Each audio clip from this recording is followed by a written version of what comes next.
Hello everyone, চলে এসেছি আমার ইনডোর গার্ডেন দেখাতে। এটাতে খুব অল্প রোদ খেলা করে, মানে একদমই অল্প রোদ পায়।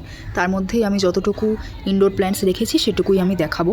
এতগুলো গাছের কেয়ার তো একসঙ্গে একটা ভিডিওতে বলা সম্ভব নয়, তো আমি যতটা সম্ভব বলার চেষ্টা করব, আর দেন পরে পরে আরও পার্ট বানাবো যেখানে আমি সব গাছের কেয়ার সম্পর্কে বলবো। তো ফার্স্টেই আমরা দেখে নেব যে আমার কাছে এক্স্যাক্টলি কী কী গাছ এখানে আছে। ফার্স্টেই আমার সবথেকে বাঁদিকে আছে একটা বেশ গভীর প্ল্যান্টারের মধ্যে অনেক বড় স্নেক প্ল্যান্ট। সাধারণত এত বড় স্নেক প্ল্যান্ট রাখা হয় না ব্যালকনিতে বলুক যাই বলুক, তাও আমি রেখেছি কারণ আমার বেশ ভালো লেগেছিলো। এটা আমার সবথেকে পুরনো গাছগুলোর মধ্যে একটা, কারণ স্নেক প্ল্যান্ট সবাই জেনে থাকবে যে এটা খুবই লো মেনটেনেন্স, এবং কেউ জল দিক না দিক, কেয়ার করুক না করুক, কোনো সার দিক না দিক, এই গাছটা পুরোপুরি নিজের মতো করে বেঁচে থাকবে।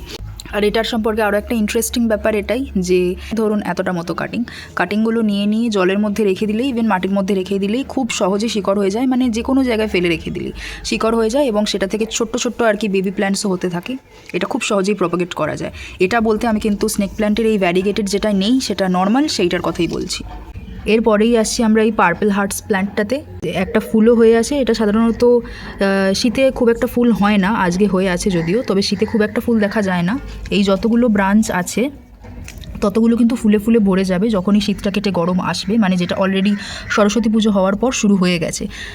একটা রাস্তার ধারের কাছ থেকে আর কি নিয়ে এসেছিলাম কাটিং, খুব তাড়াতাড়ি খুব সহজে আর কি এটা হয়ে যায় গাছগুলো। এই গাছটাও একটু কিন্তু ইনডোর প্ল্যান্টস বলা হলেও এটা রোদই পছন্দ করে, কারণ এই গাছটা আমি ইনডোরের মধ্যে রেখে দেখেছিলাম কেমন হয়, সেটা কিন্তু খুব একটা ভালো হয়নি। গাছটা খুব মানে কালারগুলো ফেড হয়ে যাবে এরকম ধরনের একটা হবে। এই গাছটা কিন্তু রোদের মধ্যে রাখাটাই আমি প্রেফার করব।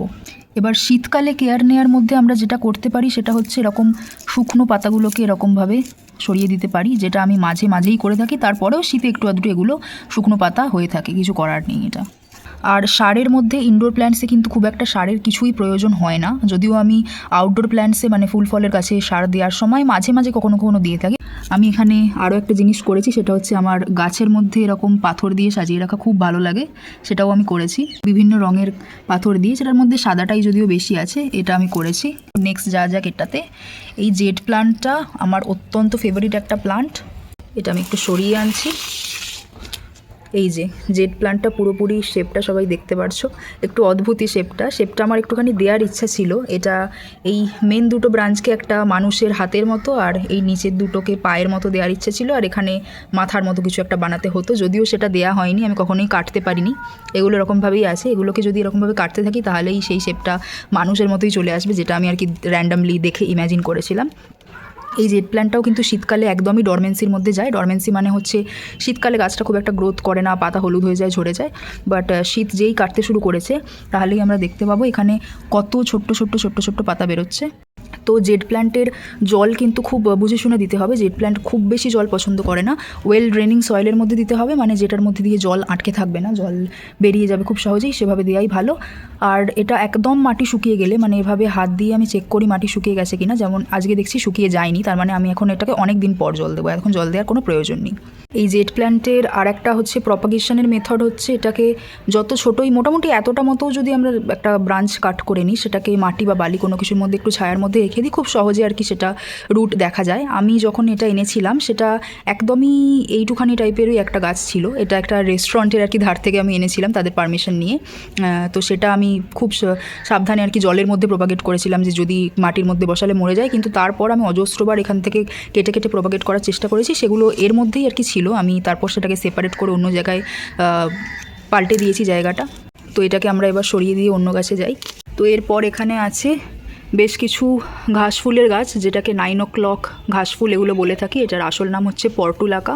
শীতকালে একদমই এটা খারাপ হয়ে যায়। এটাকে যেটা করতে হবে শীতকালে সেটা হচ্ছে এই জায়গাগুলো থেকে একদম গোড়ার নিচ থেকে রেখে বাকিটা পুরোপুরি কেটে দিতে হবে। একমাত্র সেভাবে রাখলেই শীতকালে বাঁচানো সম্ভব, নাহলে কিন্তু সব শুকিয়ে যাবে। এটা এভাবেই। আর গরমকাল পড়তে শুরু করেছে বলে আবার এটা এরকম সবুজ হয়ে যাচ্ছে, শীতকালে কিন্তু একদমই এটা সবুজ থাকে না। আমি জানি না এরকম ফুল গাছগুলোকে ইনডোর প্লান্ট বলে কি না, তবে আমি ইনডোরেই এটাকে রেখেছি, দ্যাটস ওয়াই আমি রাখছি। এখানে নিচে কিছুটা দেখতে পাবো আমরা বোতল কেটে আমি কিছু হ্যাঙ্গিং মতো বানিয়েছি। গরমকালে এগুলো প্রচুর পরিমাণে ফুল দিয়েছে, শীতকাল কেটে গিয়ে এটা আস্তে আস্তে সবুজ হতে আরম্ভ করেছে। তো যাই হোক, এটার কেয়ার বলতে বেশি কিছু না। কখনো কখনো আমি একটু আধটু ফুল হওয়ার জন্যে কলার খোসা ভেজানো জল ইত্যাদি ইত্যাদি কিছু দিই কখনো কখনো, কিন্তু সেটা খুবই রেয়ার, খুব একটা না। এটা এমনি রোদে ফেলে রাখলে আর একদম মাটি শুকিয়ে গেলে যদি জল দিই তাহলে এটা এমনি অনেক ফুল দেবে। তো এরপর আসি আমরা এই গাছটাতে। এই গাছটা কতজন দেখেছে বা কার কাছে আছে আমি জানি না। এটা আমি আমার গ্রামের মামার বাড়ির একজনের থেকে এনেছিলাম। সে বলেছিল ডাল কেটে বসিয়ে দিলেই হয়ে যাবে, আর সত্যিকারেরই তাই। আমি তার থেকে 4-5টা মাত্র ছোটো ছোটো ডাল এনেছিলাম, আর প্রত্যেকটাতেই হয়ে গেছে। একটুখানি ছায়ায় ডালগুলো পুঁতে দিলেই হয়ে যাবে। আর এটা ছায়াতে, রোদেতে, সব জায়গাতেই আর কি মোটামুটি ফুল দেয় আমি যা দেখেছি। তো এই গাছগুলো বেশিরভাগ শীতকালে একটু কমই ফুল দেয়, বাকি অন্য সময় কিন্তু বেশ ভালো ফুল দেয়। এই গাছটারও কেয়ার বলতে সেরকম কিছু নেই। এর ফুলের সাথেই বসানো আছে, দেখছো খুব বেশ কম ফুল দিচ্ছে, তবে এটা গরমকালে অজস্র ফুল দেবে। এটার আমি শেপটা দিতে চেয়েছিলাম কিন্তু একটু বেয়ে বেয়ে উঠছে জানলাটাতে। তো আমি ভাবলাম এটা যদি সেরকমভাবে জানলাটাকে বেয়ে বেয়ে যেরকম ক্লাইম্বিং রোজ ওঠে সেরকম ধরনের হয়ে যায় তাহলেও ফুল হলে বেশ ভালো দেখতে লাগবে, তাই জন্য আমি আর শেপ দিইনি। এটা এরকমই আছে। তো জল আর কেয়ার বলতে সেরকম বিশেষ কিছু না। এই টাইম ফুল বা 9 o'clock মতো দিলেই হবে, কোনো কিছু বিশেষ কিছু ক্রাইটেরিয়া নেই এটারও। তো এর পরবর্তী কোনো একটা গাছে আমরা চলে যাচ্ছি। এটা হচ্ছে আমার খুব প্রিয় একটা গাছ, সেটা হচ্ছে lucky bamboo. Lucky bamboo plant আমরা সাধারণত জানি 2 থাক 3 থাকের, মানে লাক বা গুডনেসের জন্য কিনে আনা হয়। সেই গাছগুলো লোকে বাড়ির সামথিং কিছু একটা দিকে রাখে বাস্তুসম্মত, বাট আমার ওরকম কোনো বিশেষ বিশ্বাস নেই। আমি গাছ ভালোবাসি বলেই আমি এনেছি একজন থেকে কাটিং। তো সেটাকেই আমি এরকম জলে রেখেছিলাম, জলেই প্রচুর পরিমাণে শিকড় হয়ে গিয়েছিল। সবাই দেখতে পারবে জলের মধ্যে আমি বিভিন্ন কালারের রঙিন রঙিন নুড়ি দিয়ে বসিয়েছি। এই গাছটা যদি কেউ করো তাহলে অবশ্যই একটা জিনিস মাথায় রাখতে হবে, সেটা হচ্ছে এই গাছটা খুবই সেন্সিটিভ। এর আগে যতগুলো গাছের কথা বললাম সেগুলো যথেষ্ট লো মেনটেনেন্স টাইপেরই গাছ, তবে এটা কিন্তু যথেষ্ট সেন্সিটিভ গাছ। এটার যে জলটা তোমরা দেখতে পাচ্ছ সেটা একদমই আমাদের নর্মাল যে কোনো জায়গার জল দিয়ে দিলে হবে না। এই ভুলটা আমিও একবার করেছিলাম, আর সেটার জন্যই অনেক পাতা এরকম ফ্রান্টগুলো হলুদ হয়ে যায়। বা ধরো একটু আলো ছায়ার তুমি একটুখানি যত্ন দিলে না, নজর দিলে না, তাহলেই এরকমগুলো টিপসগুলো হলুদ হয়ে যায়।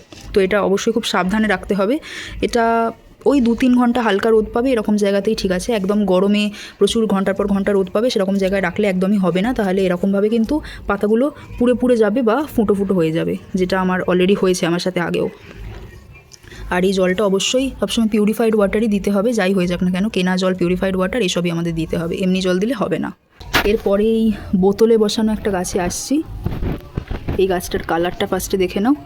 গাছটা যখনই প্রথম রাস্তার ধারে হতে দেখেছিলাম, মানে অ্যাকচুয়ালি রাস্তাতেই এই ধরনের গাছ অনেক বেশি হয়ে থাকে, তখনই আমার এত ভালো লেগেছিলো যে আমি নিয়ে এসেছিলাম। এই গাছটা ড্রেসিনা টাইপের কোনো গাছের ভ্যারাইটি। এটারও ওই একই রকমই প্রায় ক্রাইটেরিয়া আগেরটার মতোই। এটাও খুব বেশি রোদ, প্রচুর পরিমাণে রোদ পছন্দ করে না। ওই 2 ঘন্টা 3 ঘন্টাই ঠিক আছে, নাহলে এই যে পাতাগুলো দেখছো এগুলো কিন্তু এরকম পুড়ে পুড়ে যায়, যেটা আমি অলরেডি গরমকালে করেছি তাই জন্যে। আর এটাকে এরকমভাবে যত কাটতে থাকবে তত এরকম ব্রাঞ্চ বেরোবে। এটা প্রথমে ইনিশিয়ালি এরকমভাবে যে লম্বা দেখতে পাচ্ছ গাছটা, এতটা লম্বা হয়ে একটাই ব্রাঞ্চ ছিল। তারপরে আমি ভাবলাম যে এটাকে একটু কাট করে দেখি কি হয়, তো তারপরে এতগুলো ব্রাঞ্চ বেরিয়েছে। এটারও কেয়ার হিসাবে আমি ওই কখনো কখনো মাসে একবার, খুব বেশি হলে একটু সার টার দিই, আর কিছুই না। কারণ ইনডোর প্ল্যান্টসে খুব একটা সারের প্রয়োজন হয় না, আর গাছটা এমনি খুব ভালো দেখতে, খুব হেলদি। আর এগুলো যত রকম ইনডোর প্ল্যান্টস দেখবে কিন্তু বেশিরভাগই শীতকালে একদম মুষড়ে পড়ে যায়, শীতকালে একদম পাতা হলুদ হয়ে যায়, এরকম হয়। তো ভয় পাওয়ার কিচ্ছু নেই। শীতকালে একটু সেন্সিটিভিটি দেখা গেলেও সেটাকে একটু যত্নের মধ্যে রাখতে হয়। আর যত তাড়াতাড়ি গরম পড়বে এবং তারপর বর্ষাকাল পড়লে তো বলারই নেই, সেটার বর্ষার জলে একদমই সেটা অন্যরকম চেহারা হয়ে যায়। এরপর আজকের এই ভিডিওর লাস্ট প্ল্যান্টে আসছি, সেটা হচ্ছে এই ফিলোডেন্ড্রন প্ল্যান্টটা। এটা এত সুন্দর গাছটা। এটা পুরো পাতাগুলো আমাকে একজন, মানে আর কি, এটা আমার যখন ডেস্কে রাখা ছিল সেটা দেখে বলেছিল যে এটা কি প্লাস্টিকের প্ল্যান্ট। তো বুঝতেই পারছো কতটা সুন্দর পাতাগুলো একটু কার্ভ টাইপের বলে মাঝে মাঝেই ধুলো পড়ে, সেই জন্য আমি ধুয়ে দিতেই বেশি পছন্দ করি। পাতার শেপটাও কি দারুণ, তাই না? তো এটা আমি একটুখানি প্রোপাগেশনটা দেখাচ্ছি কী করে করি। এই এত যে ব্রাঞ্চ দেখতে পারছো, সেখান থেকে এগুলোকে আলাদা করে দিলেই এটা কিন্তু আলাদা একটা গাছ হয়ে যায়। যত্নের মধ্যে আর বিশেষ কিছু নেই। এটারও একটুখানি রোদটা খেয়ালে রাখতে হয়, নাহলে এরকম পাতাগুলোর যে টিপসগুলো আছে এটা পুড়ে পুড়ে যায়। আর এটারও কিছু শুকনো পাতা টাইপের হয়, সেগুলো জাস্ট ফেলে দিলেই হয়, কিছু চিন্তার ব্যাপার নেই। শীতকালটা ছেড়ে গরমকালে আসলেই আবার এটা সতেজ হয়। শীতকালে একটুখানি পাতাগুলো হলুদ হলুদ মতো হয়ে যাচ্ছিল। এটারও জল খুব একটা ক্রাইটেরিয়া নেই, জল শুকনো হয়ে গেলে একদম পুরোপুরি পরিমাণে তাহলে একটু পাতাটা হলুদ হলুদ হয়ে যায়, একদম শুকনো হয়ে যাওয়ার আগেই জলটা দেওয়া ভালো। আর সারও আমি ওই মাসে একবার, 1 মাসে আর 1.5 মাসে একবার দিই, এরকমভাবেই করি। এটা যেহেতু ফুল গাছ নয় তাই সার দেওয়ার বিশেষ কিছু ক্রাইটেরিয়া নেই। তো এই গাছগুলোকেই নিয়ে আমি আমার আজকের এই ফার্স্ট পার্টটা শেষ করছি আমার ইনডোর প্ল্যান্টসের। আশা করছি ইনডোর প্ল্যান্টস সম্পর্কে বেশ কিছু নলেজ দিতে পেরেছি, যতটুকু আমি আমার এক্সপিরিয়েন্স থেকে বুঝেছি সেগুলোই দিয়েছি। এদিকে আরও অনেক কিছু ইনডোর প্ল্যান্টস আছে, এরকম অনেক কিছু হ্যাঙ্গিংয়ে প্ল্যান্টস আছে, সেগুলো এর পরের বারে আমি দেখানোর চেষ্টা করব। তার আগে সবাই গাছ বসাতে থাকো এবং গাছকে ভালোবাসতে থাকো। বাই।